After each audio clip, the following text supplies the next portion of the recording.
Hey, remember what I told you. Be your own boss. Love yourself. Get up and dance. Level up. Level up. Level up. Level up. Level up. Level up. Level up. Level up. Level up. Level up.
J'ai envie de vous voir me lâcher des pouces en l'air. Des pouces en l'air pour voir que vous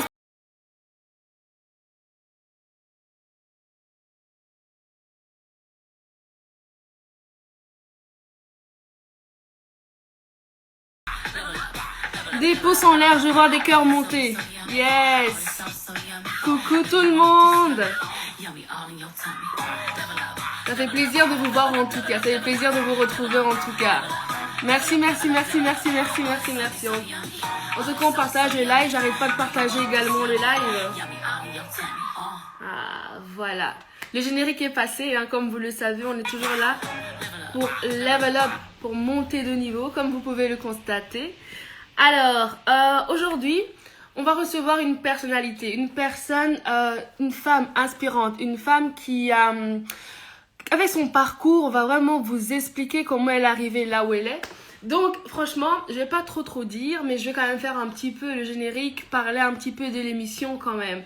Pourquoi est-ce que je fais cette émission? C'est tout simplement parce que, voilà, je trouve qu'il y a un manque de modèles dans notre communauté.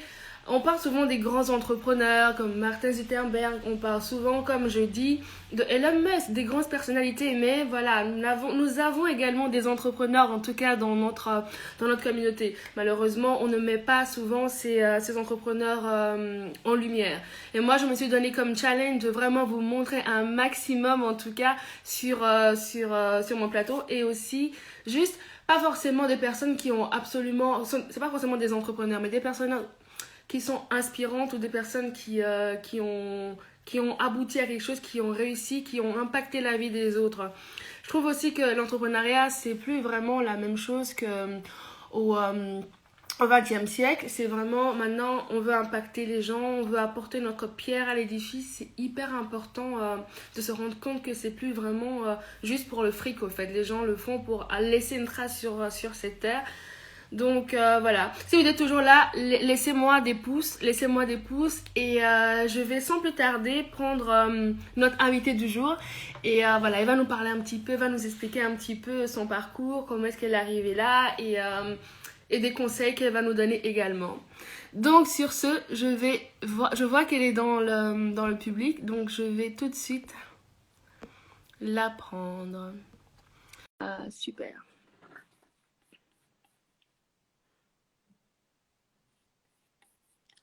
Alors. Hello! Déborah, Comment vas-tu? Comment vas-tu? ça va, de mon côté, ça va. Et toi, ça va? Ça va super bien, ça va super bien. Ta semaine s'est bien passée? Excellente, excellente. Écoute, et je vais même te dire que je commence ma semaine de la meilleure manière qui soit avec toi. Donc, Waouh! voilà, j'ai hâte de mener cette discussion qui, j'en suis sûre, va nous motiver davantage. Exactement, exactement. Ça va vraiment nous motiver. Bah, sur ce, je vais te poser la question que je pose souvent à mes invités, c'est si tu étais un animal, lequel serais-tu et pourquoi? C'est une question tellement difficile, tellement difficile. Alors, j'hésite, hein. J'hésite à te donner une réponse assez courante pour te dire un fauve, en tout cas, un lion. Voilà, c'est Pourquoi? assez courant, oui. Comment je sais. Pourquoi? Mais Pourquoi? j'hésite entre le lion. En fait, je serais un mix entre un lion et un éléphant, je dirais. Tu Mhm, vois? mhm. Parce que, bon, je m'y connais pas du tout en animaux, mais je dirais plutôt que de ce que je sais, ben, on connaît tous le tempérament du lion. Et C'est c'est ça, principalement, je trouve, un animal qui sait défendre aussi ben, si tu veux, défendre ce qu'il considère important. c'est Donc, ça. je dirais ça, tu vois. Et je pense que parfois, dans la poursuite de ses convictions, on doit pouvoir avoir la force de ses convictions. Et pour moi, un lion, ça symbolise aussi la force. Tout comme un éléphant, d'ailleurs. Mais l'éléphant, pour moi, on dit souvent avoir une mémoire d'éléphant. C'est ça. Et aussi, j'ai l'impression que l'éléphant est aussi plus placide, tu vois. Il est puissant, mais j'ai l'impression qu'il est beaucoup moins je dirais pas qu'il est inoffensif, mais beaucoup plus inoffensif qu'un lion par hasard. Donc, je dirais plutôt un mélange des deux. Un mélange Malheureusement, des c'est pas deux. un animal qui existe, mais bon, voilà. Bah pourquoi pas, c'est l'occasion de créer justement des animaux qui n'existent pas à sa sauce, à son image, je dirais. Ah ouais. J'adore. Bah du coup, Mais et toi, du coup, quel animal serais-tu? on me l'a jamais posé, ça c'est vrai ça. Ah, tu vois, réponse. C'est vrai, hein, moi, je suis plus, je vais décevoir beaucoup de personnes. C'est la même chose, hein, je suis un lion, une lionne. C'est vraiment la force de caractère. J'aime beaucoup, je fonce et en même temps, j'aime beaucoup protéger les personnes que j'aime. Donc, voilà. La lionne les protège énormément, même le lion. Hein, donc. Exactement. Ouais. Alors, pourrais-tu nous parler un petit peu de ton parcours, nous dire un petit peu d'où tu viens, voilà, pour qu'on puisse savoir un petit peu ton background. Oui, d'accord. Mais avant tout, j'aimerais te remercier, Déborah, parce que je trouve que c'est vraiment une superbe initiative que tu as là. Je sais que tu as plusieurs lives à ton actif. C'est ça. Et je trouve vraiment que c'est une superbe initiative. J'ai suivi aussi la présentation, j'ai suivi comment tu as introduit l'émission et je trouve ça vraiment fantastique parce qu'autour de nous, nous avons énormément de sources d'inspiration. Nous avons des héros du quotidien, tu vois, qui sont là et qui se démènent et qui font un travail exceptionnel. Moi, personnellement, j'ai beaucoup de respect pour les entrepreneurs parce qu'un entrepreneur, non seulement ça trouve des solutions à un problème donné, mais aussi ça crée de l'emploi, ça permet à d'autres personnes d'accéder à la liberté au travers du travail. Et ça, je trouve ça vraiment exceptionnel. Donc, beaucoup de respect pour les entrepreneurs. Alors, par rapport à moi, tu me poses des questions. Faut vraiment que tu me dises. Mais c'est ça par rapport à toi? Voilà, tu me poses des questions s'il y a des choses qui ne sont pas claires ou si tu veux en savoir plus. Alors, donc, moi, c'est Elodie Lamponda et donc, je suis belge et je suis originaire du Congo, de la RDC. Mais je suis née et j'ai grandi en Belgique, à Bruxelles. Bruxelles, c'est ma ville. J'adore cette ville et comme je le dis, je suis une Bruxelloise born and raised et vraiment, c'est vraiment une ville qui est importante pour moi.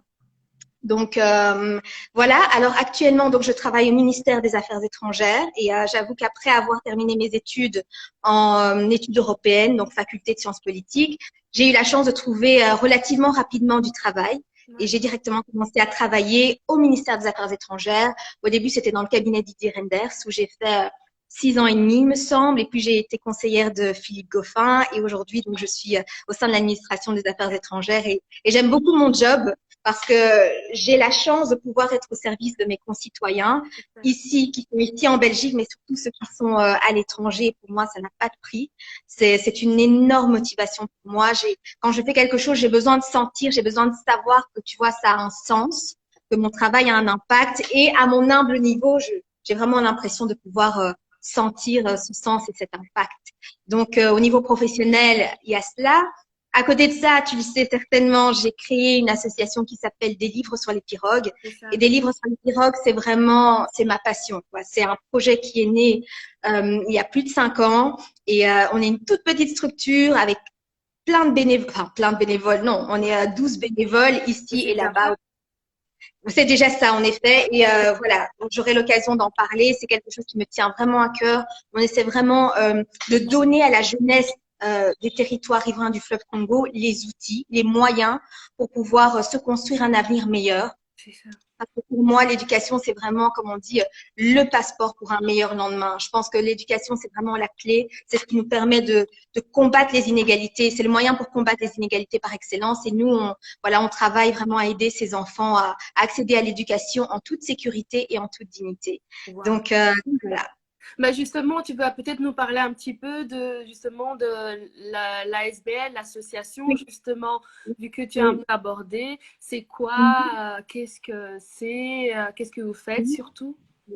Oui, tout à fait. Alors, écoute, Des livres sur les pirogues, je le dis souvent, c'est un peu comme mon bébé qui est né il y a environ 5 ans. Et en fait, un jour, j'ai eu un appel téléphonique d'une personne de ma famille éloignée qui vit dans un village à 925 km de la capitale qui est Kinshasa.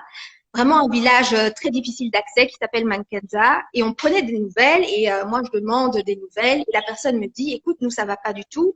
Hier, il y a des enfants qui sont morts sur le chemin de l'école. Une pirogue s'est renversée et ainsi 4 enfants sont décédés sur le chemin de l'école. Et je t'avoue qu'elle m'a dit ça comme ça. Elle était vraiment dépitée, mais tu sentais aussi la fatalité, tu vois. C'était une manière elle m'a expliqué que c'était quelque chose qui arrivait souvent. Et moi, ça m'a vraiment choquée. Sincèrement, ça m'a vraiment choquée et bouleversée.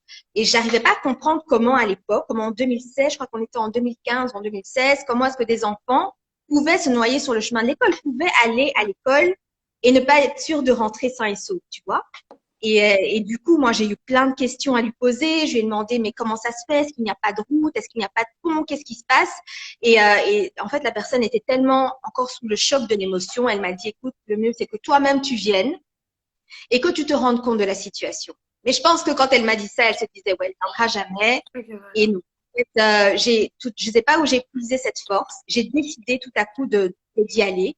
Et donc, j'ai demandé congé à mon chef, qui était le ministre Renders à l'époque, et je suis partie comme ça dans le centre. C'était qui à l'époque? C'était qui à l'époque? C'était Didier Renders, qui est maintenant commissaire européen à la justice.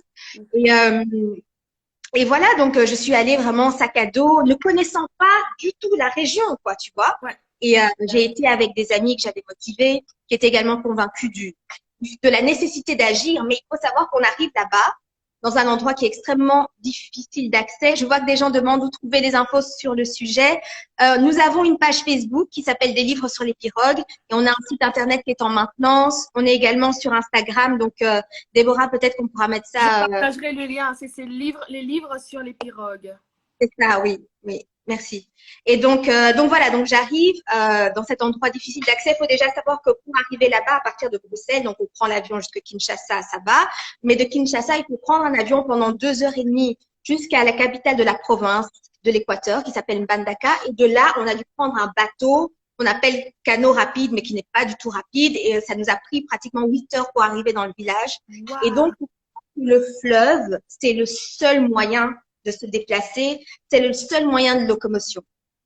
Et le village en question est composé de plus d'une 60aine d'îles et le seul moyen d'aller d'une île à l'autre, c'est par le fleuve et c'est par les pirogues. Et donc, dans ce village-là, tu as 92% des écoles qui sont en matériaux non résistants.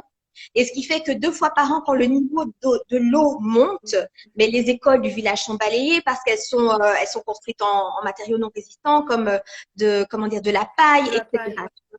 Donc, les enfants qui n'ont pas d'école dans leurs îles doivent traverser le fleuve pour se rendre à l'école. Et là, on parle d'enfants dès l'âge de 8 ans, en fait, ils vont à l'école comme ça. Et donc, tu as un taux de noyade qui est très élevé. et le chemin de l'école est extrêmement dangereux. Donc moi, en voyant ça avec mon équipe, on s'est dit non, il faut qu'on fasse quelque chose. Et c'est comme ça que le projet est né. Et donc à l'heure actuelle, on aide à la scolarisation de 225 enfants. Pour nous, c'est vraiment un projet de 225, oui, 220. parce qu'on a une école partenaire et cette école partenaire, on a déjà construit des toilettes à l'intérieur. L'école n'avait pas de toilettes. On a construit les premières toilettes de l'école. On a réhabilité une première salle de classe. Là, on va en réhabiliter une deuxième. C'est très important pour nous. Et on a construit un bateau scolaire pour faire un peu ce qu'un bus scolaire, ben, tu sais, fait d'habitude. Mais là, c'est un bateau scolaire. Les enfants ont des gilets de sauvetage. Et le but, c'est que les enfants puissent pouvoir faire la navette en toute sécurité et en toute dignité au sein de cette infrastructure. Donc pour nous, c'est pas du tout un projet de charité, c'est pas un projet caritatif des livres sur les pirogues, c'est un projet émancipateur. Notre objectif, c'est lequel? C'est de renforcer l'accès à l'enseignement de ces enfants. Non seulement l'accès à l'enseignement, mais par la suite, quand nous aurons plus de moyens, renforcer la qualité de l'enseignement. Parce qu'on est sûr et certain que l'enseignement, c'est la clé pour leur permettre de se développer là où ils sont nés. Parce qu'en fait, on a réalisé que vu qu'il y avait un taux de noyade élevé et vu que les écoles étaient facilement balayées par le niveau de l'eau qui monte, Niveau d'eau, oui. voilà. Alors les parents, qu'est-ce qu'ils faisaient? Soit ils arrêtaient de scolariser leurs enfants et les enfants se mettaient à travailler avec les parents dans les campements de pêche, dans les terrains pour pêcher, pour cultiver la terre, etc. Soit les parents ont commencé à envoyer leurs enfants dans les centres urbains, tu sais, là où ils connaissent, ils ont un peu de famille, ben, ils disent tu vas étudier chez ton oncle, etc. Et c'est ainsi que beaucoup ont commencé à aller dans la capitale. Et c'est comme ça qu'aujourd'hui, on a une capitale, Kinshasa, en fait, on a le taux de chômage des jeunes qui explose parce que, voilà, je dirais, l'offre est beaucoup plus élevée que la demande. Et beaucoup ainsi se disent, on n'a pas d'opportunité dans notre village d'origine, on n'a pas d'opportunité dans les centres urbains, mais on va tenter notre chance en Occident. Et nous, on veut vraiment on veut que tout le monde soit libre de voyager, certes, mais on veut que partir à l'étranger ne soit pas la seule solution. On veut que les personnes puissent se développer là où elles sont nées. Parce que si tout le monde quitte le village, comment est-ce que le village aussi va se développer? Donc, c'est un peu toute la logique derrière notre structure. Et c'est pour ça qu'on dit qu'on lutte aussi contre l'exode rural parce qu'on veut vraiment donner à cette jeunesse les outils de prendre son avenir en main localement. Waouh. Voilà. Waouh. J'ai pas le mot, je suis speechless, comme on me le dit en anglais. C'est magnifique ce que vous faites. En effet, vous voulez absolument que les gens restent là pour que voilà, ils puissent créer également de l'emploi et générer des revenus. Mettez un maximum de cœur, un maximum de pouces en l'air pour cette jeune femme. Franchement, je l'admire énormément. Elle a un parcours, comme je l'ai prévenu dans le live, un parcours assez spécial. J'ai envie qu'elle nous parle un petit peu de quand elle était restée en Belgique, pourquoi elle a décidé de quitter la Belgique, de repartir dans son pays natal. Justement. C'est important qu'on puisse comprendre ça également. Oui, merci pour les pouces en l'air. Merci. Merci beaucoup, merci à tous. Merci. Mais j'ai une question, Déborah. Comment est-ce que tu sais, parce que peu de personnes, sauf les personnes de mon entourage proche ou certaines personnes, mais je pense qu'on peut compter sur les doigts de la main à qui je l'ai dit, comment est-ce que tu sais qu'à un moment, moi qui ai toujours vécu en Belgique, je suis retournée vivre au Congo? Pour la simple bonne raison que je suis une bonne journaliste et que je dois faire mon travail et enquêter sur les personnes que je reçois sur mon plateau. Donc, voilà. Excellent. Écoute, tu as tout plus. Je vais juste répondre à une question parce que quelqu'un a posé la question pourquoi le Congo. Donc, j'imagine que c'est par rapport à des livres sur les pirogues. Juste petite parenthèse, en fait, des livres sur les pirogues aimeraient s'implanter dans d'autres localités d'Afrique où la problématique est la même. Parce qu'on est en train de mener plusieurs études et on se rend compte que dans d'autres pays d'Afrique qui sont près de fleuves ou de rivières, on a ce phénomène d'exode rural, on a ce phénomène de noyade d'enfants sur le chemin de l'école et on voudrait lutter en ce sens aussi dans d'autres pays d'Afrique, mais voilà, on doit être réaliste, on veut vraiment bien effectuer le travail et pour l'instant, on a commencé par la RDC parce que on a eu facilement accès à des statistiques, facilement accès, mais surtout, je dirais, à des contacts, je dirais, au niveau de la population locale, des autorités locales, la population locale, les professeurs, les parents qui nous ont ouvert leur cœur et qui marchent main dans la main avec nous et qui sont vraiment le moteur de ce projet. Donc, voilà, c'est pour ça qu'on a commencé par le Congo. Alors, pour en revenir à mon histoire personnelle, je dirais que à l'âge de l'adolescence, tu sais, début d'adolescence, tu sais, quand tu te poses beaucoup de questions sur qui tu es, sur ton identité, à un moment, j'ai commencé à me sentir un peu perdue. J'ai commencé à me sentir un peu, j'irais mal parce que moi, de mon éducation et ma famille et même mes amis, j'ai pas vécu dans un environnement où on regardait forcément la couleur de peau des gens. Pas du tout. Mes parents, par exemple, en grandissant, nous ont toujours dit, vos amis, choisissez-les en fonction de leurs valeurs. Il faut que ce soit des personnes qui aient les mêmes valeurs que vous, mais pas des personnes qui viennent du même pays que vous, ou qui habitent dans le même quartier que vous, ou qui, voilà, non. Et donc, à un moment, j'avais l'impression que le monde extérieur, quand je dis le monde extérieur, c'était peut-être des petites remarques, pas majoritaires, hein, mais tu sais, à l'époque, quand tu es adolescent, que tu te construis, c'est souvent ce type de remarques que tu retiens et qui te, Quel voilà. type de remarque? Donne-nous, t'as un exemple, par exemple? Non, mais je dirais que c'était des petites remarques qui me renvoyaient constamment à ma couleur de peau, tu vois. Constamment. C'était, et à un moment, je me disais, mais moi, quand je me lève le matin, je me dis pas, je suis noire, quoi, tu vois. Ou quand je vais à l'école, quand je vois mes amis, je me dis pas, je suis une noire et mes amis sont d'autres origines. Non, pas du tout. Pour moi, je me disais, je suis une fille de tel âge, et mes amis, idem, tu vois.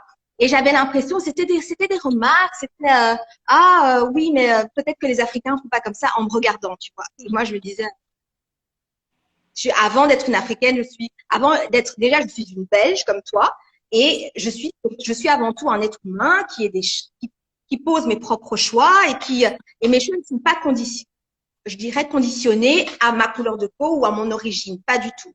Et donc, ça a suscité en moi beaucoup de raisonnements. Je me suis dit, mais en fait, beaucoup de questions. Je me suis dit, est-ce qu'en fait c'est vrai? Est-ce que je suis une Belge pas comme les autres? Qu'est-ce que j'ai de différent, etc. Et tout ceci m'a donné envie de découvrir le pays de mes parents, qui est la République démocratique du Congo. Et c'est comme ça qu'un jour, j'ai dit à mes parents, écoutez, je veux terminer mes études secondaires. J'étais en troisième ou en quatrième secondaire. J'ai dit, je veux terminer mes secondaires au Congo. Et mes parents m'ont regardé. Ils m'ont dit, tu es sûre? C'est ça. Et je suis sûre et certaine. Et aujourd'hui encore, j'en rigole et j'en ai parlé avec mes parents récemment. Je me suis dit, mais c'était inédit. Je sais pas le pourcentage de chances qu'il y avait qu'ils acceptent et ils ont accepté. Mais c'est souvent rare, en fait, qu'un enfant, un jeune qui est vécu ici, demande à repartir subitement, dans son pays natal, tout son papa natal, oui, ton pays d'origine. Et voilà, c'est rare. Et donc oui, on se pose des questions. Pourquoi? Mais ok, tant mieux, vas-y, raconte-nous un peu plus. Non, mais c'est ça. Tu sais, on en reparlera après, mais je voudrais dire que moi, j'ai eu de la chance, tu vois, parce que ça a été pour moi comme un voyage révélateur, dans le sens où je suis retournée sur la terre de mes ancêtres, si tu veux. Je suis retournée dans le pays natal de mes parents, mais c'est pas mon pays natal. Tu vois ce que je veux dire? Exactement. Quand il y a, à ce moment-là, quand il y a la Belgique qui joue en championnat, moi, je supporte la Belgique. Pour moi, tu vois. Ouais. Et pour moi, c'est pour ça que c'est important que les gens comprennent que les Belges issus de l'immigration ne sont pas des Belges seconde zone. On est Belges à 1000% comme tous les autres, tu vois. Et à un moment, c'est lassant. On vous renvoie toujours à votre origine. Ouais. Et moi, moi, j'ai eu de la chance parce que c'est aussi de ce voyage-là qu'est né après mon envie de redonner aussi, tu vois, au système éducatif là-bas aussi, par des livres sur les pirogues, parce que j'avais vu ça, tu vois, quand j'étais là-bas, j'ai pu accompagner ma maman qui avait une structure déjà qui aidait les femmes à reprendre leur vie en main, en leur fournissant des formations, tu vois, pour qu'elles puissent vraiment, parce que c'était des femmes qui, tu sais, les femmes sont très débrouillardes et donc elles avaient leur petite affaire, mais elles n'avaient pas forcément fait d'études, elles savaient pas comment bien gérer aussi ou mieux gérer, je dirais, leur propre structure. Et donc, ma maman me disait, ben, viens, est-ce que tu veux m'accompagner? Et moi, je l'accompagnais. Et donc, je me disais, c'est de là qu'est né, en fait, si tu veux, ton amour. Oui, je dirais surtout ma conviction que quand on remarque quelque chose comme une injustice ou une anomalie, si on se lève et si on est vrai dans notre combat, si on le fait pour des causes authentiques, on peut vraiment apporter du changement, tu vois. C'est pour ça que jusqu'aujourd'hui, je me dis, il n'y a pas de fatalité dans la vie. C'est-à-dire, quand on voit quelque chose qui n'est pas juste, quand il y a une situation injuste ou qui selon nous, devrait être corrigée ou améliorée, on a la force en nous de se lever et de faire changer les choses.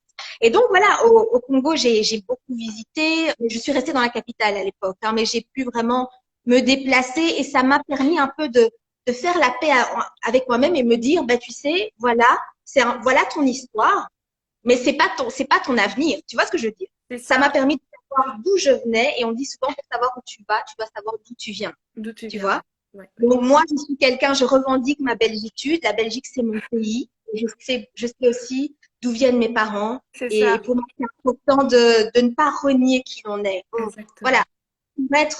Voilà, pour être un citoyen j'irais pour être une citoyenne belge, moi, j'ai pas besoin de renier d'où je viens. Tu vois C'est ce que ça. je veux dire? Exactement, exactement. Je vois très bien. Donc, voilà. Donc, j'ai répondu à ta question concernant les 12 Exactement, ans, je crois que c'est 12 ans et demi que j'ai fait en RDC, exactement. de seconde. Voilà. Waouh, waouh. Tu sais, dans le live, il y a une question de quelqu'un qui dit, est-ce que vous avez trouvé votre raison de vivre en Afrique? Est-ce que c'est une super question? Est-ce que j'ai trouvé ma raison de vivre en Afrique? Je dirais, est-ce que je l'ai trouvé? Je dirais pas à ce moment-là, tu vois. Mhm. Mais comme je le disais au début du live, moi je suis quelqu'un, je peux pas faire quelque chose qui n'a pas de sens, tu vois. Pas de sens pour moi, pas de sens pour moi. Dans le sens, tu sais, parfois, enfin voilà, chacun doit trouver du sens dans ce qu'il fait. Et moi, j'ai toujours eu besoin de trouver ce besoin viscéral de trouver du sens dans ce que je faisais. C'est Et c'est ça, pour ça que exactement. quand j'étais adolescente, enfin, quand j'étais à l'université plutôt, je faisais du mentorat de jeunes qui étaient Waouh. en mais qui avaient des difficultés, tu Ouais, vois, ouais, des ouais. difficultés ou bien qui venaient enfin, qui avaient des difficultés ou bien qui venaient de background, ils n'avaient pas forcément suivi, tu Ça, vois, au sein de leur famille.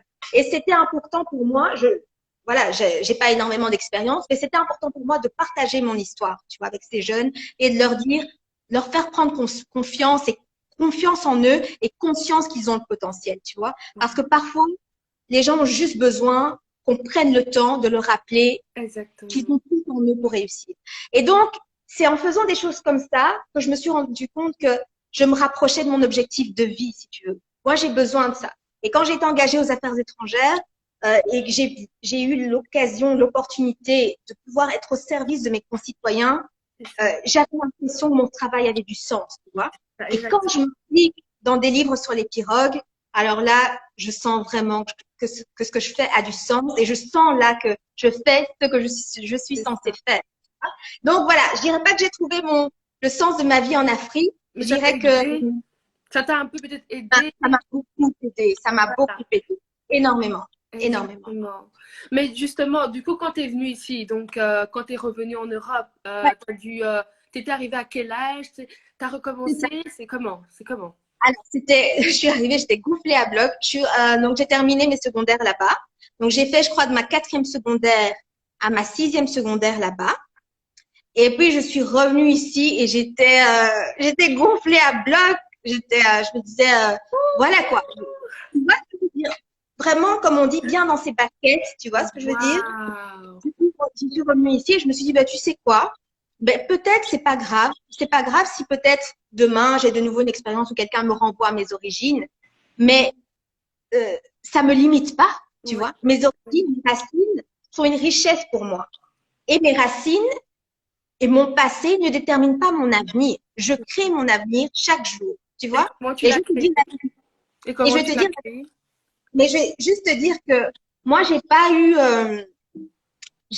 souvent j'ai eu parfois des expériences où je me suis dit, ah, mais est-ce que c'est une remarque où quelqu'un peut-être essaie d'avoir une remarque condescendante par rapport à mon background, par rapport à mes origines, et c'est très rare parce que je suis quelqu'un qui me dit, et ça, je le dois à mon éducation, mes parents m'ont toujours dit, se victimiser ou se penser en potentiel victime. Quand je dis se victimiser, c'est aussi se dire, je suis potentiellement je serais peut-être potentiellement la victime de quelqu'un, C'est ça. peut-être qui n'aime pas les femmes, tu vois, de quelqu'un d'un misogyne ou d'un raciste, mais ça doit pas me limiter, tu vois. C'est la personne qui est limitée. Mais moi, ça doit pas limiter ma vision et ça doit pas me limiter la manière dont je vois le reste du monde parce que pour moi, on est tous égaux et c'est une richesse d'être les uns avec les autres, tu vois. Ouais, totalement. Donc, donc voilà, c'est ce que vraiment ce séjour T'as apporté. ce retour que Miss Haskin m'a apporté. Et donc, je suis arrivée ici, j'avais, je pense, 19 ans, 18 ans, 19 ans.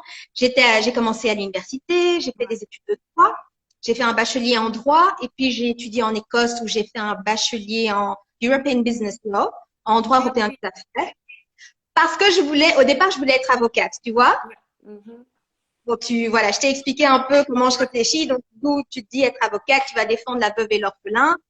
Et, et puis j'arrive en Écosse et j'étudie le droit européen et je tombe amoureuse un peu des institutions européennes. Je veux en savoir plus, ça m'intéresse. Je veux en savoir plus sur les rapports qu'entretiennent les différents États les uns avec les autres, les rapports de force, etc. Et donc, après mon deuxième bachelier, je reviens à Bruxelles parce que Bruxelles m'a énormément manqué pendant mon séjour en Écosse, je te jure. C'est là que j'ai réalisé. Bruxellaire, hein? C'est là que je me suis dit, non, je peux plus, je peux pas. Et pour te dire, j'ai fait mon master à l'Université catholique de Louvain. Ouais, lycéenne. Et demande-moi, est-ce que j'ai coté à Louvain? Mais non, je faisais la navette tous les jours parce que je ne pouvais pas, quoi. Je ne pouvais pas quitter Bruxelles, je te jure. Je trouvais, j'avais beaucoup d'amis à l'UNIF, mais mes amis étaient principalement aussi basés sur Bruxelles. Et mes amis qui cotaient, je disais, OK, moi je rentre. Mais comment? Parce que, Mais comment? je te jure, c'est le rêve de tous les jeunes de partir à l'UCL. Ça n'a pas matché. Alors là, Déborah, je te dis, ça n'a pas matché. Quand on te dit ça passe ou ça casse, ça a cassé. C'est-à-dire que je sais pas, j'aimais pas cette ambiance. J'avais l'impression que c'était les gens étaient géniaux, tous mes collègues étaient géniaux, les profs étaient géniaux, mais j'avais l'impression que c'était un petit microcosme, tu vois, un peu comme dans les films où le postier est étudiant, le boulanger est étudiant, tout le monde est étudiant dans cette ville, tu vois. J'avais l'impression que c'était un peu une ville à part, tu vois, alors que je trouvais que Bruxelles, c'était tout le temps dynamique, je trouve qu'à Bruxelles, il y a une dynamique différente. C'est Bruxelles, on a compris. Pardon. Et donc, voilà. Donc, j'ai terminé mon master en études européennes, là, faculté de sciences politiques, et c'est comme ça que après j'ai postulé via le CELDOR et j'ai été engagée. Mais attends, mais t'as postulé, mais tout le monde peut aller postuler et être pris dans… Absolument. Donc, en fait, pour travailler dans l'administration publique, tu dois passer par le CELOR, qui est en fait l'organisme de recrutement, tu vois, pour travailler dans tous les ministères, c'est-à-dire affaires étrangères, finances, voilà, tous les SPF. Et donc, moi, cherchant, parce que tu sais, quand tu termines en Sciences Po, tu te dis, OK, c'est bien beau tout ça, mais en fait, dans quoi est-ce que je me vois travailler, quoi? Oui, c'est ça. C'est pas comme si j'avais terminé en droit ou en médecine. C'est bien de terminer. Voilà, c'est ça. Et je me suis dit, mais en fait, j'ai tellement aimé ce que j'ai appris à l'UNIF que j'aimerais un peu voir comment c'est dans la réalité, tu vois, les rapports qu'entretiennent les différents États sur la scène internationale, mais comment ils se traduisent dans la réalité. Et surtout, comment est-ce que, en fait, moi, c'était surtout la possibilité de pouvoir influencer ces rapports-là qui m'a vraiment motivée. Et j'ai tenté ma chance. J'ai postulé au sein du CELOR. Donc, en fait, le CELOR, pour être engagé, il faut passer des examens. Tu vois, tu as différentes épreuves. Donc, j'ai dû me préparer aux examens, j'ai passé les examens, et puis, mais c'est un processus qui prend du temps. Et puis, je pense environ combien de temps comme ça, si tu… Dans mon cas, je dirais que ça m'a pris un peu moins d'1 an. Donc, 8 mois, quelque chose comme ça. Parce que tu postules pour une épreuve, et puis après, quand tu réussis, tu as d'autres épreuves, tu vois, et tu dois à chaque fois te préparer. Et donc, ça m'a pris, je sais plus exactement, mais ça m'a paru une éternité. Et donc, j'espère que je ne me trompe pas en disant ça, mais je pense que ça m'a pris environ 8 mois, tu vois. Et puis voilà, c'est comme ça que mon aventure a démarré. J'ai eu la chance de travailler avec et pour Didier Renders, qui m'a énormément appris. Oui, c'est pas n'importe qui, hein, Didier Renders. Pas n'importe qui, et je suis vraiment reconnaissante de m'avoir donné ma chance parce que j'étais vraiment toute fraîchement diplômée. Pause. On partage le live parce que là, ça devient très intéressant, les gars. Moi, j'adore. On parle quand même de choses sérieuses là. Hein. C'est quand même pas n'importe qui. Quelqu'un qui a quand même travaillé directement avec ça. Si je me trompe pas, il a quand même été notre premier ministre Non, c'est pas lui. Il a été ministre des Affaires étrangères. Voilà, exactement. Il a été ministre des Finances avant ça, mais moi, je n'ai pas travaillé pour lui. Je ne connaissais pas à l'époque où il était ministre des Finances. Et puis après, quand il est parti à l'Europe, ben, j'ai eu la grande chance d'être le conseiller de Philippe Goffin, vraiment, moi je dirais un super chef aussi, qui m'a beaucoup appris. Voilà, ils ont tous été d'une intelligence incroyable et surtout d'une générosité. C'est souvent des personnes, on s'imagine pas comme ça, tu sais, les personnes publiques. Moi, Ah oui, tu sais, au départ, tu as juste l'image que tu as via les médias, mais voilà, quand tu peux les côtoyer, tu vois vraiment que c'est vraiment des personnes au grand cœur, en plus d'avoir une très, très grande intelligence et un grand sens de l'État c'est ça. à leur côté. Bah, c'est vrai que des personnes comme ça, on n'ose pas trop aborder parce qu'on a peur un petit peu qu'ils. Voilà, mais c'est très bien. Donc, dans ce cas, en gros, comme pour devenir vraiment des acteurs de demain, c'est vraiment la question, c'est vraiment oser, ne vraiment pas avoir peur de se lancer, se créer sa chance, quoi. Voilà, c'est ça. Mais surtout, je pense que moi, dans mon parcours, tu vois, je pense pas en termes, on me demande tout le temps, dans 5 ans, tu te vois où? J'ai pas de plan de carrière. Tu vois ce que je veux dire? Comme je te dis, je l'ai dit 100 fois déjà dans ce live, moi, ça doit faire du sens. Et pour moi, je C'est trouve ça. faire du sens, c'est peut-être être au service d'une cause, tu vois. En Afrique, c'est l'accès à l'éducation par des livres sur les pirogues, mais en Et en regardant autour de moi, Belgique? voilà, et en regardant autour de moi, je me suis dit, mais ici aussi, il y a des besoins, tu vois. Ici aussi, je trouve il y a des personnes qui ne sont pas suffisamment écoutées, ou il y a des problèmes qu'on pourrait résoudre, tu vois. Et je me dis toujours qu'il n'y a pas de fatalité. Et donc, c'est une des raisons pour laquelle, tu le sais peut-être, mais je me suis engagée ici en Belgique en politique. Et puis voilà, j'ai tenté ma chance, mais c'est jamais dans une logique de carrière ou de plan, ou pas du tout. C'est vraiment, je me dis, là, je pense que je peux défendre une cause, tu vois. Ah, exactement. Et si j'y arrive, je pense que je peux aider à faire la différence. Donc, je pense que dans mon parcours, c'est vraiment une envie viscérale de faire la différence.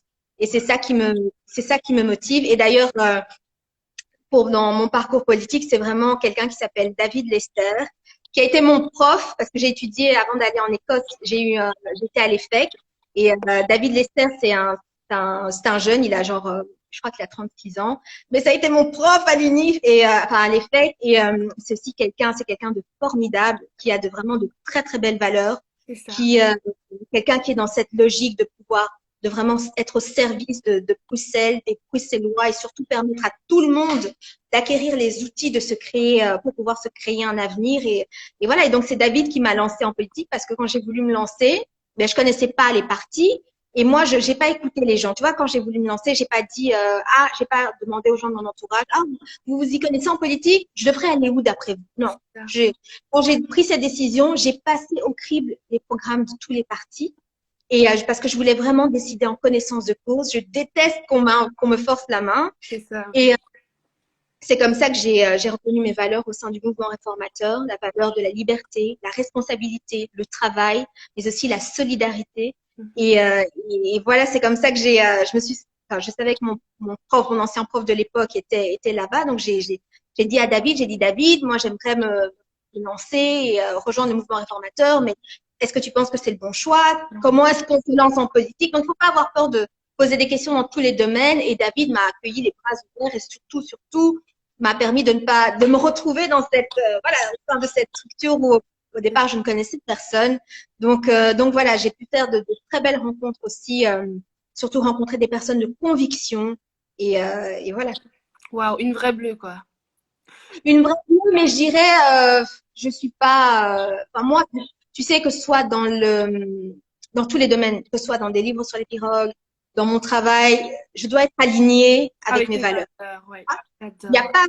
pas de, c'est pas, moi je suis pas je serai jamais dans une secte où je suivrai un gourou, les yeux fermés, où je me dirais j'ai toujours été ça, non, mais Magnifique.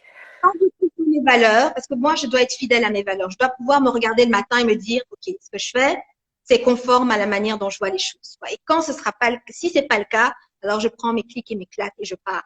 Et pour l'instant, je suis alignée avec mes valeurs et c'est ce qui compte. Et le jour, j'espère que ça n'arrivera jamais, mais si un jour je devais ne plus être en phase avec mes valeurs, je ne sacrifierai jamais mes valeurs. Ouais, c'est important. Waouh. En tout cas, c'est un très beau message que tu viens de dire. En tout cas, j'espère qu'on a bien pris note. C'est important d'être vraiment aligné avec ses valeurs.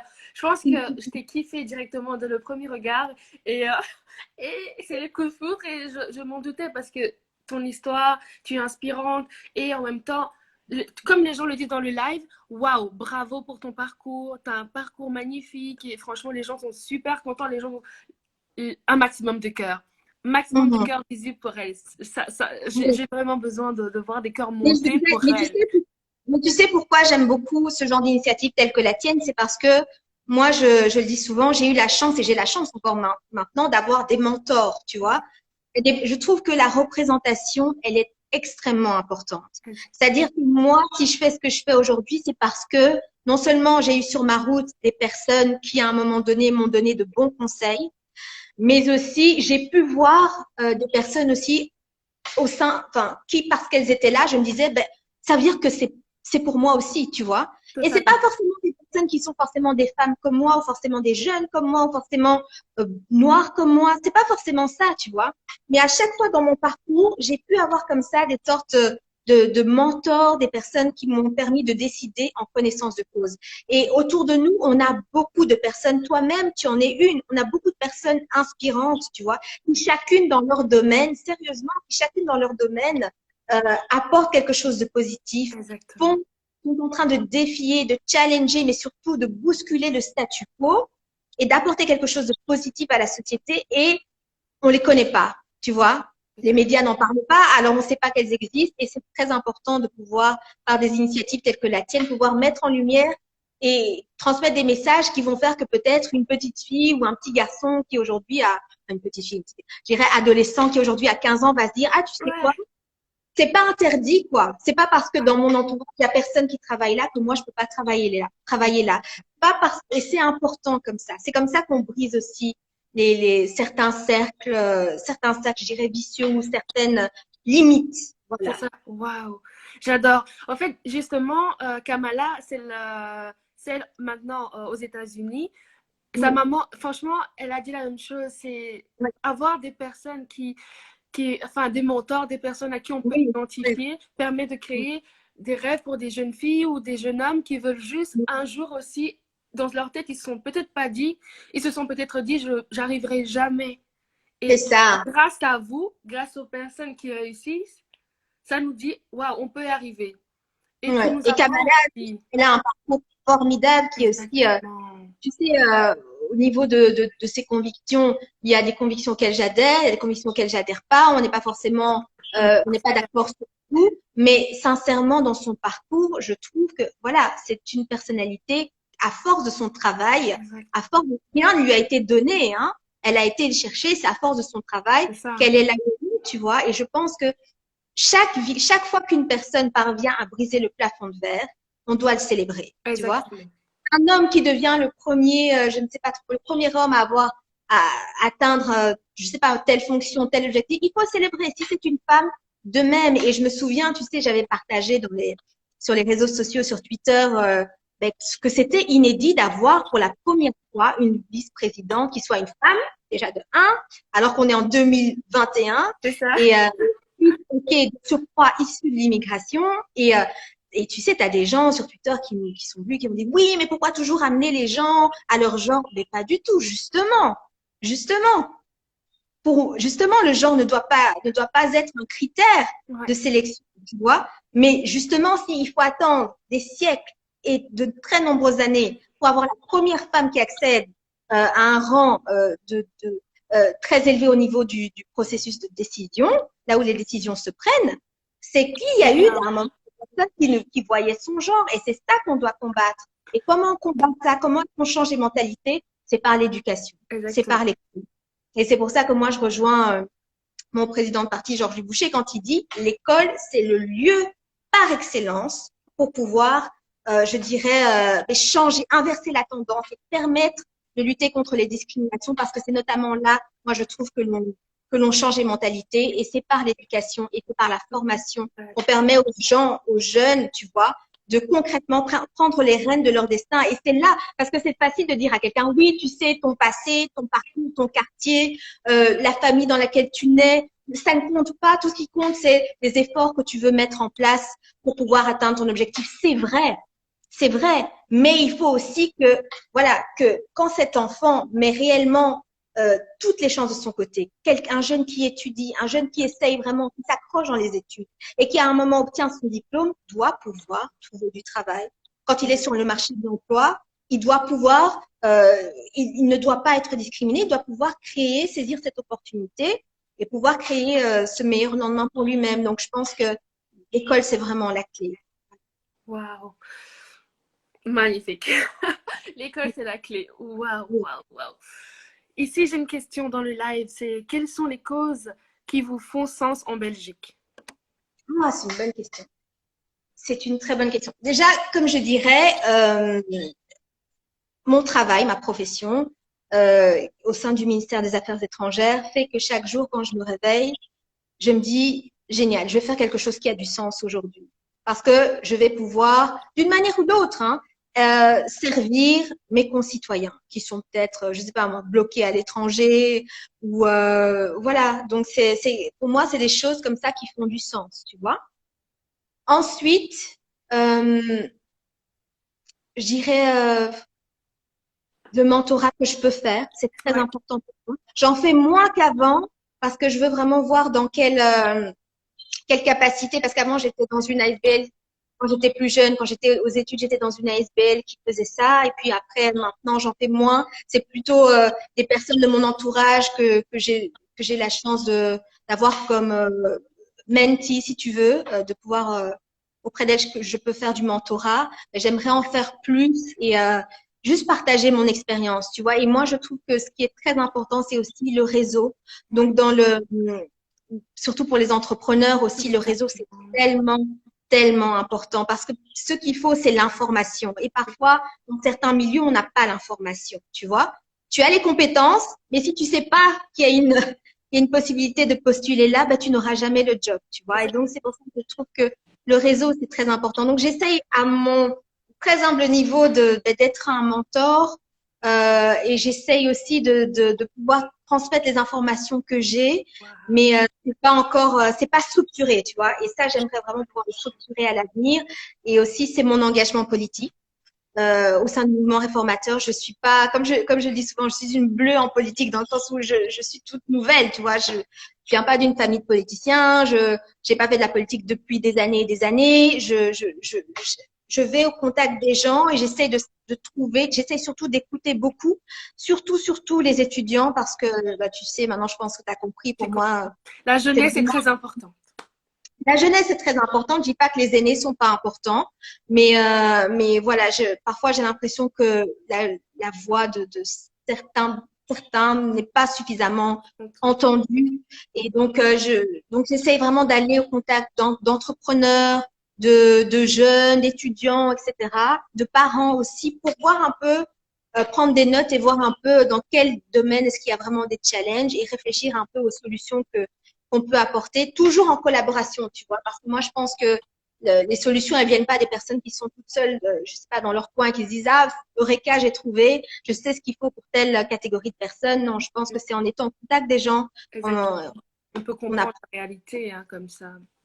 Oui, c'est ça. Waouh. Franchement, tu as l'art, tu as l'art. Franchement, est-ce que tu te vois faire peut-être devenir quelqu'un dans la politique, peut-être tu te vois peut-être ministre ou tu te vois peut-être pas premier ministre, mais ministre, tu te vois au rang un de ces jours? Je sais pas, comme je te l'ai dit, je me pense pas en termes de, c'est peut-être un défaut, en fait, je sais pas. Je me vois pas en termes de carrière. Je me vois pas en termes de carrière parce que souvent les gens me disent, ah, ok, tu t'es présenté aux élections, donc tu veux être député, Non, en fait, je veux juste être quelque part où je peux faire la différence. Tu vois ce que je veux dire? Mais tu peux faire la différence en étant justement dans un haut poste et tu peux. Voilà, exactement. Et c'est pour ça que, voilà, pourquoi pas, si l'opportunité se présente, bien sûr, pourquoi pas, mais je veux dire, c'est pas ma motivation primordiale. Je veux d'abord pouvoir être en mesure de porter des projets et voir que ça sert, tu vois. Et une fois, voilà, par la suite, si je peux l'être, mais bien sûr, pourquoi pas.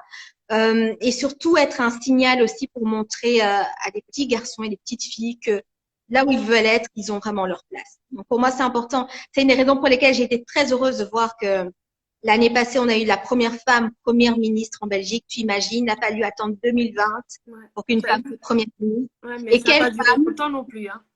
Ça n'a pas duré longtemps, mais qu'est-ce qu'elle n'a pas eu à gérer et qu'est-ce qu'elle a bien fait.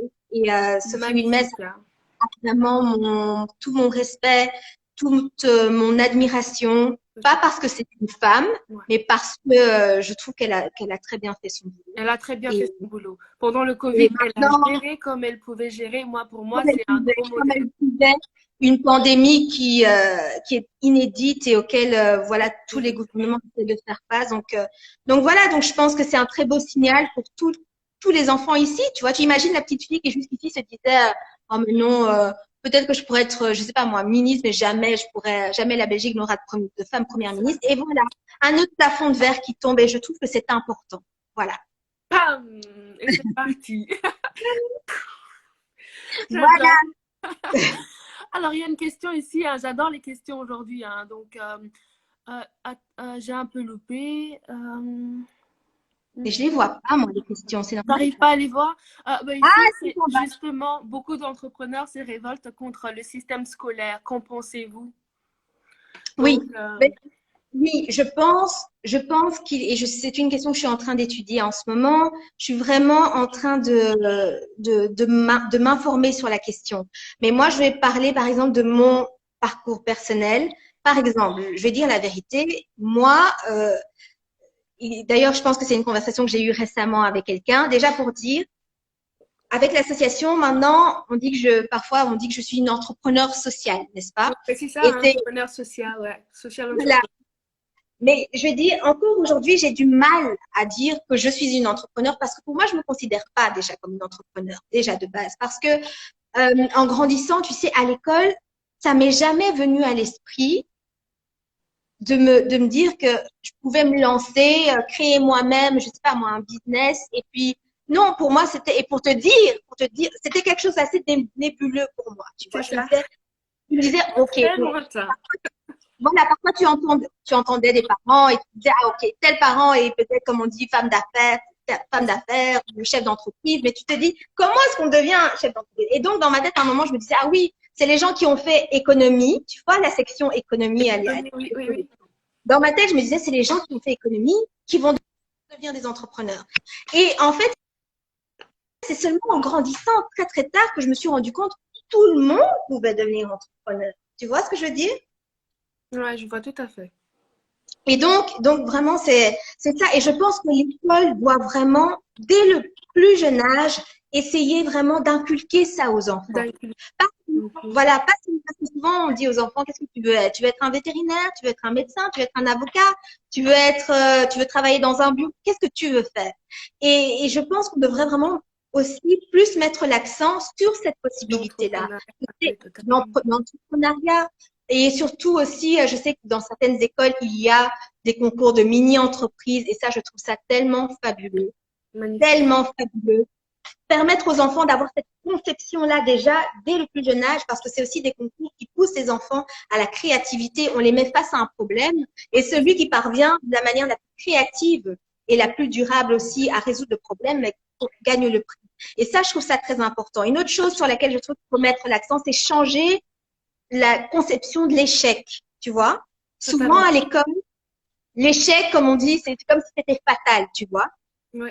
Alors qu'un entrepreneur, c'est pas seulement quelqu'un qui fait face à des victoires. Au contraire, c'est quelqu'un qui, surtout au début, va faire face à énormément de challenges, quoi. Et si tu sais pas pourquoi tu fais, si tu sais pas pourquoi tu entreprends, je le sais avec des livres sur les pirogues, si tu oublies la raison pour laquelle tu as créé la structure, si tu ne regardes que les challenges, tu vas baisser les bras. Et alors qu'un entrepreneur, moi, c'est pas mon cas, mais je dis la plupart des entrepreneurs, qu'est-ce qu'ils font? Ils créent de l'emploi. Ils permettent à d'autres personnes de sortir de la pauvreté, tu vois. C'est tellement important. C'est pour ça que j'ai énormément de respect pour les entrepreneurs et je trouve qu'il faut changer cette conception de l'échec, tu vois. L'échec, on doit montrer aux enfants que c'est pas fatal. C'est pas quelque chose qui te met en marge de la société. C'est une occasion de rebondir. Il faut voir dans chaque échec une leçon et une opportunité. Donc, je pense que au niveau de l'éducation, sincèrement, je pense que oui, il faut en faire plus. Et surtout aussi, je dirais, le lien entre la formation professionnelle et les études, c'est-à-dire les stages aussi, tu vois. Il faut aussi peut-être, je sais pas, essayer de moderniser le lien entre le monde du travail et le monde des écoles ou des hautes écoles. Permettre aussi que les jeunes, parce que moi, je vais te dire, après l'université, moi, j'avais jamais fait de stage. Donc, j'avais jamais été au contact, si tu veux, du monde du travail.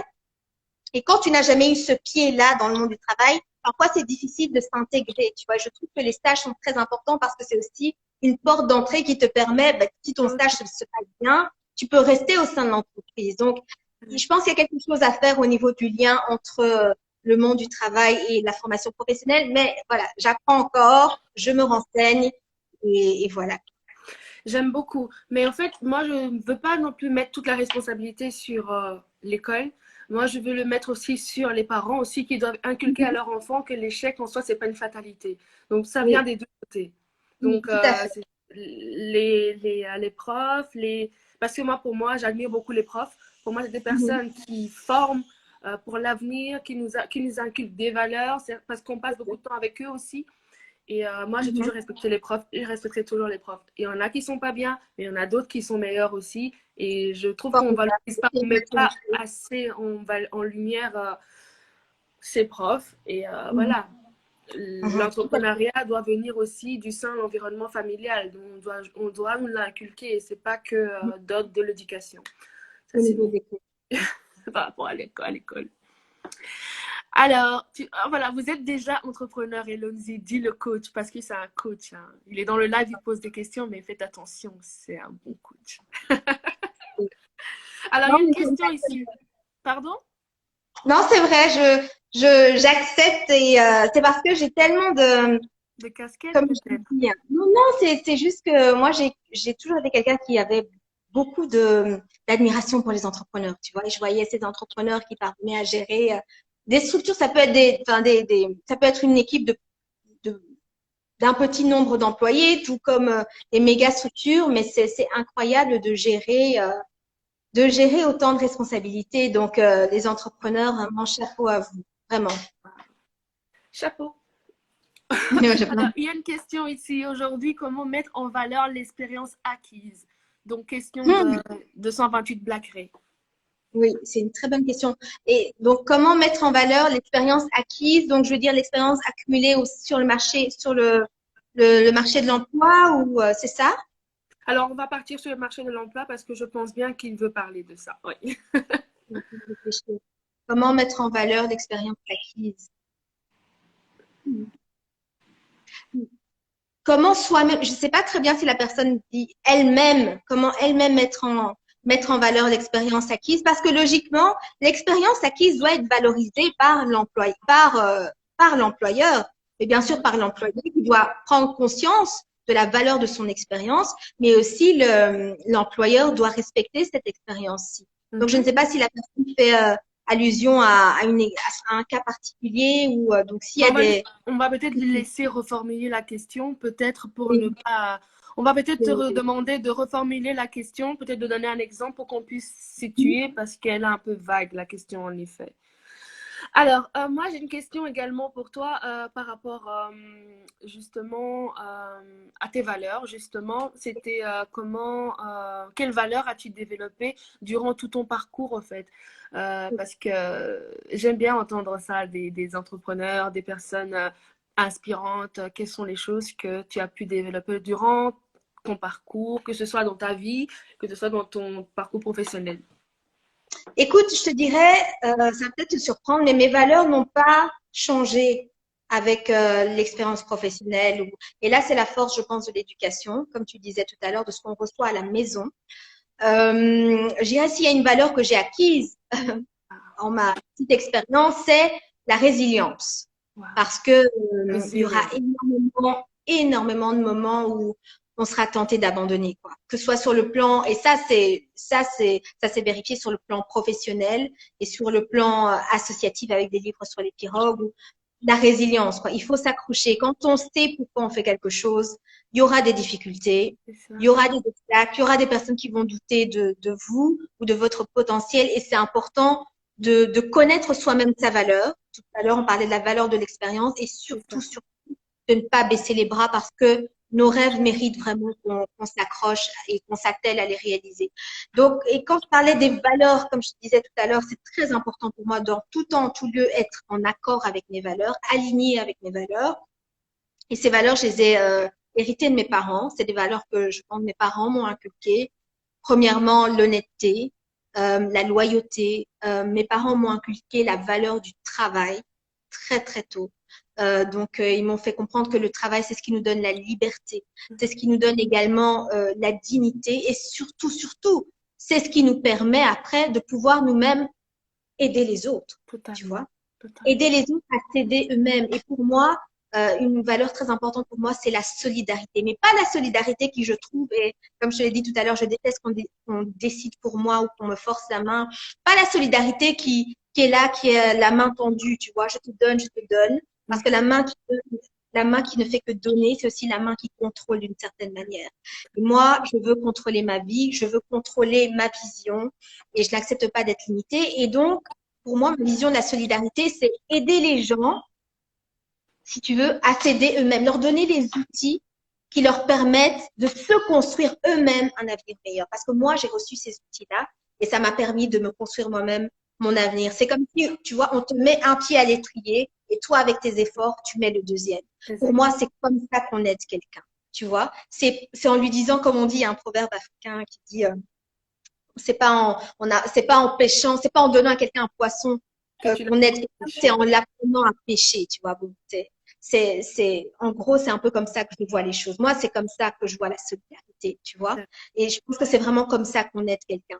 Il y a des aléas de la vie, tu vois. Tout le monde ne naît pas avec les mêmes chances, mais à un moment, il faut aider les gens, mais les aider d'une manière intelligente, tu vois, une manière qui leur permet de prendre leur avenir en main. Parce que quand ils auront pris leur avenir en main, ils pourront aider d'autres personnes à prendre leur avenir en main. Et je pense qu'il y aura un effet d'entraînement comme ça, tu vois. Et ça, c'est des valeurs pour moi qui sont très, très importantes, tu vois. Donc, la loyauté, c'est la loyauté dans mes relations, dans mes amitiés. Je suis très loyale. Et moi, mon deal breaker, c'est le manque de respect. C'est ça. C'est quelque chose que je ne cautionne pas. C'est le manque de respect. C'est être infantilisé. C'est qu'on veuille décider pour moi. Et ça, c'est quelque chose que je ne peux pas tolérer. Donc, je suis quelqu'un qui chérit sa liberté, mais je sais que avec la liberté, il y a la responsabilité. Tu vois, on est libre de ses choix, mais on est responsable. Donc, mes parents m'ont inculqué ça aussi. Tu es libre de tes choix, mais tu dois en assumer les conséquences, tu vois. C'est pour ça qu'il faut bien faire ses choix. Et donc, je dirais que ces valeurs-là, le travail, la liberté, la solidarité, la loyauté, c'est vraiment très important. Waouh, ça c'était magnifique. Magnifique. J'arrive jamais à. En fait, quand les entrepreneurs ou les personnes inspirantes viennent sur le plateau, quand ils finissent leur speech, je suis souvent speechless. Je suis sans voix parce que je trouve ça tellement beau, tellement bien. Et tes valeurs, j'adhère. Et franchement, merci pour ce beau partage. Ici, il y a une question. D'ici 20 ans, vous direz que votre succès se traduit par? Ah, c'est une bonne question. Alors, d'ici 20 ans, je dirais déjà que mon succès se traduira par le fait que les enfants des territoires riverains du fleuve Congo ne meurent plus sur le chemin de l'école. Le fait que des livres sur les pirogues sera parvenu à créer des écoles de qualité qui feront que quand au Congo on pensera école avec un excellent enseignement, on pensera pas forcément à des structures étrangères, on pensera pas forcément à se rendre, à envoyer ses enfants étudier en Europe ou en Amérique ou ailleurs. On se dira mais non, vous savez, il y a l'école des livres sur les pirogues qui emploie des professeurs locaux, qui a été construite par du personnel local avec des matériels durables et local également. Et ça, pour moi, ce sera vraiment, c'est ça le succès. Permettre à ces jeunes, que ces jeunes n'aient plus besoin de quitter chez eux, se déraciner, être éloignés de leurs parents pour pouvoir accéder à l'éducation, à un enseignement de qualité. Et pour moi, le succès sera vraiment de pouvoir parler avec les premiers diplômés de l'école qui diront, ben vous, regardez ce qu'on a fait, on a commencé nous-mêmes à développer le village et des livres sur les livres, même plus de raison d'être. Donc, ça, c'est une manière de... Je veux un banc d'applaudissements. Je veux que ça applaudisse dans le live. Je le manifeste, tu vois, je le manifeste, je le mets déjà je le lance dans l'univers et ça va se réaliser. Et ça, ce sera déjà... Des énergies positives. On l'attire. Je veux des bravos dans le live, je veux des cœurs, je veux tout ce que vous pouvez donner à notre chère invitée du jour parce qu'elle le mérite, parce que tout simplement, j'adore. Et c'est que vous adorez également. Allez, un tonnerre d'applaudissements. Ouais, je suis un peu folle. Non, mais comme tu disais, c'est une conversation. C'est comme si tu étais dans mon salon. En fait, on avait une C'est ça. petite copine, tu vois. J'ai adoré. J'attendais vraiment ce live, comme je t'avais dit, hein, parce que je savais déjà qu'on allait tellement tirer des choses dans ce live qui allait vraiment nous nourrir vraiment à l'intérieur et qu'on allait vraiment voilà, prendre un bon bagage et partir avec ça. Et franchement, merci, big merci. On arrive vers la fin de ce live, j'aime pas vraiment. Oui, déjà. Le temps passe et j'ai pas envie. J'ai une question ici dans la box que je vais partager et puis je vais poser ma dernière question et ce sera le mot de la fin. Alors, comment tu fais pour continuer d'avancer les jours où, où la motivation est complètement absente? Coucou Kevin. Kevin, c'est quelqu'un que j'aime beaucoup. C'est un jeune qui a beaucoup de talent et de potentiel, donc je vous invite d'ailleurs à le suivre parce qu'il fera aussi de très très grandes choses. Alors Kevin, merci pour ta question. Mais je pense que il faut se rappeler pourquoi est-ce qu'au départ on a commencé. C'est très important. Moi j'ai eu et on a tous des jours comme ça où on a du mal, etc., où on a une expérience un peu douloureuse, où la motivation n'est simplement pas là. C'est important de se rappeler pourquoi est-ce qu'au départ, on avait des papillons dans le ventre quand on voulait faire ça, quand on allait au boulot ou quand on réalisait tel projet. Et ça va toujours vous ramener à vos valeurs et ça va toujours vous ramener à votre ambition, votre objectif de départ. Et souvent, l'objectif de départ, c'est le plus pur en fait. C'est le plus pur, c'est celui où il n'y a pas d'agenda, c'est celui où on s'est fixé en se disant, ben, peu importe ce qui arrive, c'est cet objectif que je dois réaliser. Et je pense que toujours se rappeler pourquoi est-ce qu'on a commencé, c'est une manière de malgré tout, continuer, même si la motivation ce jour-là n'est pas là. C'est un peu comme on dit, c'est se mettre en pilote automatique, sachant que c'est pour la bonne cause. Donc, moi, c'est comme ça que je fais. Kevin, je ne sais pas comment tu fais, mais en tout cas, voilà, essaye peut-être un peu cette manière-là. Très beau conseil. Très, très. En tout cas, on prend tous et on fait avec. Alors, la question, c'est voilà, comment faire pour être justement futur acteur de demain? Donc, voilà. Donc, dis-nous un peu plus. Voilà. Donc, comme je le dis, moi, c'est toujours basé sur mon parcours, sur ce que j'ai pu lire et ce que j'ai pu observer, etc. Je pense que être futur acteur de demain, il faut d'abord se demander pourquoi. Être futur acteur de demain, c'est surtout pour, j'imagine, faire avancer une cause, n'est-ce pas? C'est pour que le lendemain soit meilleur que l'aujourd'hui, que le présent. Et donc, toujours, comme je l'ai dit tout à l'heure, se rappeler pourquoi est-ce que l'on veut entreprendre cela.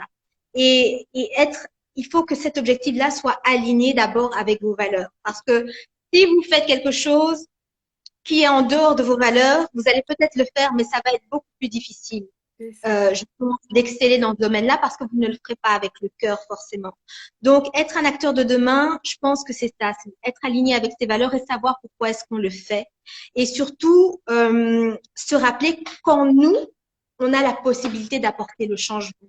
Moi, j'aime beaucoup cette phrase qui dit « Sois le changement que tu veux voir dans le monde ». On l'a tous entendu, hein. On l'a tous entendu et ça peut parfois sembler bateau. On peut se dire c'est juste une faute, mais non, c'est pas juste une faute si tu y réfléchis vraiment, parce que ça signifie vraiment que tu as le potentiel d'être la raison d'un meilleur lendemain. Tu vois ce que je veux dire? Parce que si on se regarde aujourd'hui, il y a tellement de choses qu'on prend pour acquis. Au niveau de la médecine, on voit maintenant on réalise encore combien la santé est importante. Au niveau de la médecine, les avancées qu'on a vues. Au niveau des droits, que ce soit les droits des femmes, les droits civiques, on a vu les avancées. Mais c'est parce que des personnes, à un moment donné, se sont levées. Et parce que elles se sont levées et ces personnes-là, il y a une personne qui s'est levée à cause de ça, 100 personnes, 1000 personnes, 1 million de personnes s'est levées. Et aujourd'hui, ce que ces personnes ont dû arracher, ben nous, pour nous, c'est des acquis, tu vois. Quand nous, on va voter, on ne pose pas la question, parfois on râle même, on se dit pourquoi je dois aller voter, etc. Alors que des personnes se sont battues pour que nous puissions aller voter, tu vois. Et donc, je pense qu'il faut penser à la génération de demain. C'est tellement important. C'est ça, être un acteur de demain, je dirais, c'est être un acteur pour demain, pour les gens de demain, tu vois. Je pense que c'est notre responsabilité aujourd'hui de nous démener pour les acquis de ceux qui viendront après nous. Tu vois, que eux aussi puissent dire, ah ben voilà, aujourd'hui on a tel acquis, ben c'est parce que dans cette petite ville perdue, Déborah, à un moment, s'est levée. Et parce que Déborah s'est levée, 100 personnes se sont levées, 1000, 10 000, 100 000. Et aujourd'hui, regarde cette Je le victoire-là. déclare. Donc, voilà, vraiment. Et c'est ça. Donc, pour moi, c'est toujours savoir pourquoi on a commencé et savoir qu'en nous, on a la possibilité de créer un meilleur lendemain. Donc, moi, c'est comme ça que je fais les choses et c'est ce qui me permet d'avancer. Et voilà. Comme le dit Cosy Modeste, toi-même, faut voir. J'adore. Franchement, Deborah et Lunzi et Deborah for president. Yes! Voilà. Yes! Elle est, Yes, elle we est- elle est can. Yes, we can. Yes, we can. Yes, we can. Obama serait très fier de nous. Merci, Obama. J'adore. Franchement, j'ai aimé ce live. C'était juste Moi, naturel. C'était vraiment c'est comme- naturel. c'est passé comme 5 minutes. Oui, vraiment. Franchement, j'ai pas envie d'arrêter, comme je dis toujours à la fin du live, parce que je sais même pas comment le temps passe et je déborde toujours, mais j'ai pas envie, mais je me dis, mais c'est tellement bon, c'est tellement bien tout ce que vous nous donnez à consommer que je suis bon, mais c'est la fin. Et là, le conseil que je veux te demander, c'est ok, un jeune qui se dit, je pense pas que je peux réussir, justement le plafond de verre est au-dessus de moi, ou voilà. Quel conseil tu donnerais à ton frère ou ta sœur? Lève-toi, fais-le. Ou qu'est-ce que tu dirais à quelqu'un qui se dit j'ai peur? Écoute, moi, je te dirais déjà, parce qu'un jeune qui te dit, je pense pas que je vais réussir, le plafond de verre, tu vois déjà quand tu dis le plafond de verre est au-dessus de moi, c'est déjà, tu te dis déjà qu'il y a quelque chose en dehors de toi Oui. qui va t'empêcher de réussir. Et ce qui est en dehors de toi, tu peux pas le contrôler. Et ça, là, tu me rappelais quelque chose que j'ai dit tout à l'heure. En grandissant, mes parents m'ont toujours dit, c'est comme les parents, exactement la même chose que les parents de Condoleezza Rice lui avaient dit, c'est que se penser en potentielle victime, parce que tu peux être une victime du plafond de verre, n'est-ce pas? Se Totalement. penser en potentielle victime, c'est donner le contrôle de ta vie à quelqu'un d'autre. Tu vois? C'est comme un élève à qui tu vas dire, ah, il y a tel examen, il y a tel test vendredi, mais même si tu étudies, tu as 10% de chance ou 5% de chance de le réussir. Est-ce que l'élève va même avoir envie d'étudier? Non, Et il pas aura du raison, il va dire, mais enfin, cette personne me dit, par exemple, si le prof dit, j'ai l'impression qu'il n'y a aucun prof qui dit ça, mais tout. Oui, je oui, oui. dis, non, lui dit ça, il va dire, mais je vais pas étudier. Et c'est pourquoi c'est parce qu'il y a une cause extérieure qui vient te dire que tu ne vas pas y arriver, même si tu te donnes les moyens. Et moi, je dis à ce jeune, donne-toi les moyens. Et si tu te donnes les moyens, et si tu as confiance en toi, accroche-toi. Parce que je dis pas que tu vas réussir du premier coup, mais je dis que si tu restes, si tu te donnes, c'est-à-dire que si tu ne ménages pas tes efforts du travail et que tu ne baisses pas les bras et surtout que tu ne doutes pas de ton potentiel, on en revient toujours là, tu vas y arriver. Tu vois? Donc, moi, ce que je dis toujours, c'est là où vous voulez être, vous avez votre place. Et ne laissez jamais personne vous convaincre du contraire. Et c'est une phrase que je me dis à moi-même quand je rentre dans des endroits et je suis peut-être la seule qui a mon apparence parce que je suis la seule jeune ou je suis la seule femme ou je suis peut-être face à des personnes qui ont 40 ans de carrière, etc. Je me dis non. J'ai mérité ma place à la table. J'apporte quelque chose à la table. Je fais mes recherches. Je sais ce que j'apporte à la table. Et peu importe. Et donc, tu vois, je rentre là-dedans et je ne me dis pas que, en fait, si tu veux, la réaction de l'extérieur, c'est pas une variable C'est que je ça. prends en compte. Tu vois ce que je veux dire? Et c'est ce que je Totalement. dis. C'est ce que je dirais à ce jeune. Et c'est ce que je me dis à moi aussi. Parce qu'il y a des fois aussi où tu as la petite voix en toi qui dit non, t'es pas légitime, qu'est-ce que tu fais là et tout. Et là, il faut absolument se secouer et se dire non. Ici, J'ai ma là où place. je suis, j'ai ma place. Et j'utilise le verbe vouloir et pas le verbe souhaiter. Parce que pour moi, le verbe souhaiter, c'est un verbe passif, tu vois. C'est Genre, ça. à Nouvel An, tout le monde se souhaite. Je dis à Déborah, je te souhaite le meilleur. Mais c'est pas mon souhait qui va faire que ton année va être bonne ou meilleure. C'est tes actions qui vont. Totalement. C'est le fait que tu le veuilles vraiment et parce que tu le veux vraiment, tu fais Tu le vas tout job, faire. tu vois. Et c'est pour ça que je dis, je me répète et je dis à tout le monde qui veut l'entendre, c'est là où tu veux être, tu as ta place et ne laisse jamais personne te convaincre du contraire.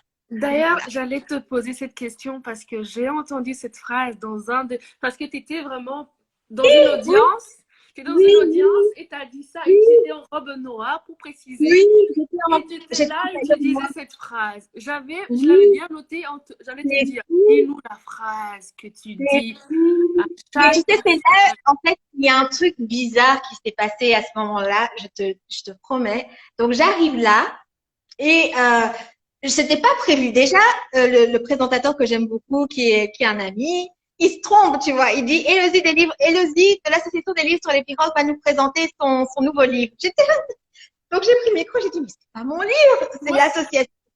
Et il m'a dit, ah oui, mais avant de parler de l'association, présente-toi, tu vois. ouais.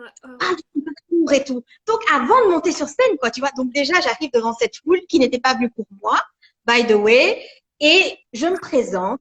Et puis, je me dis, mais je suis pas là pour parler de moi, en fait. C'est ça. Qu'est-ce, à quoi, en quoi ça change la vie des gens de savoir où je travaille? Non. Et donc, je me présente.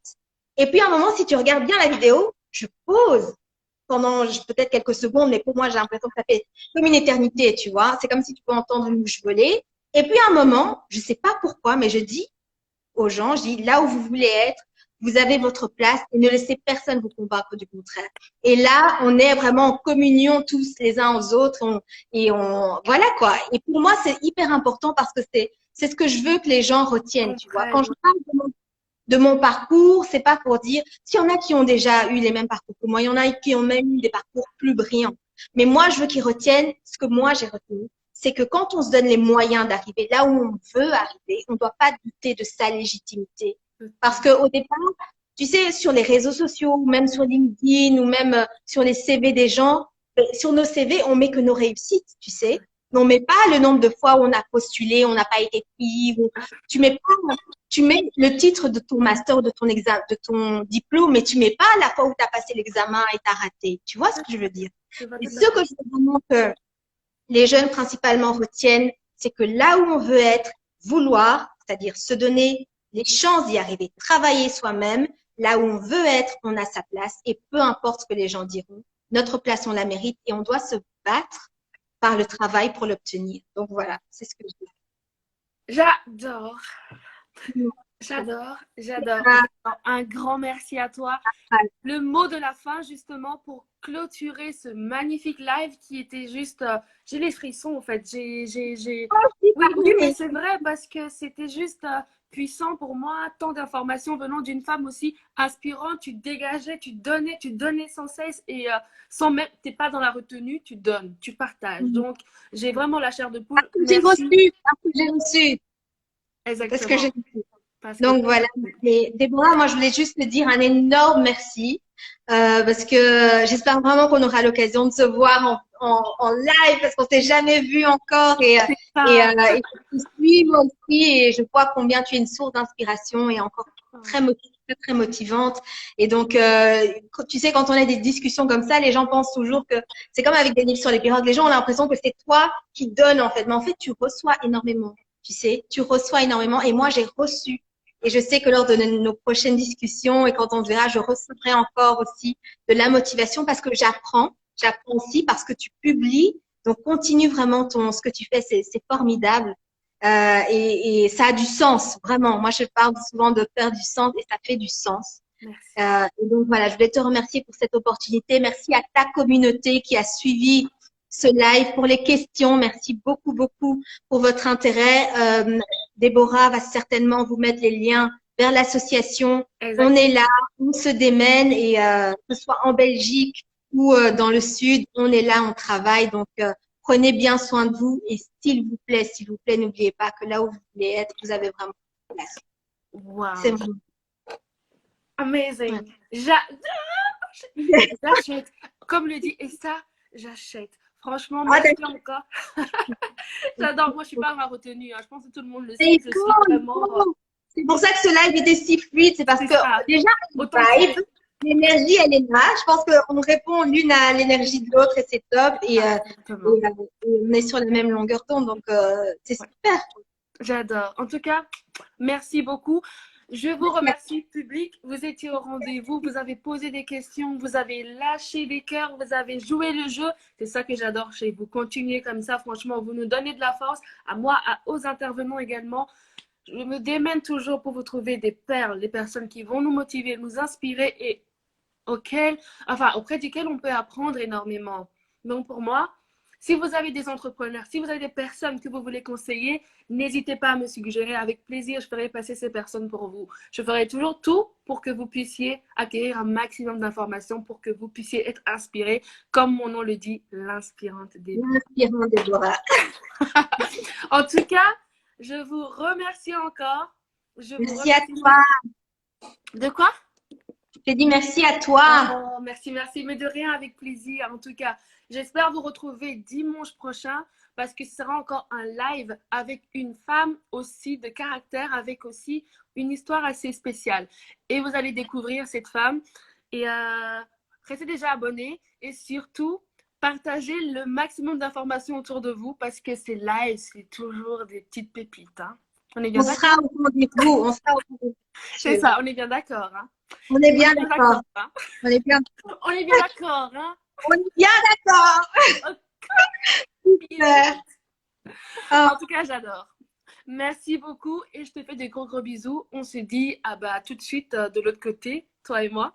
Et les autres aussi de l'autre côté, dans les DM, si vous êtes de supposition, n'hésitez vraiment pas. Ça va? Bonne soirée. À bientôt. Salut. Merci. Hein. Bye. Bye.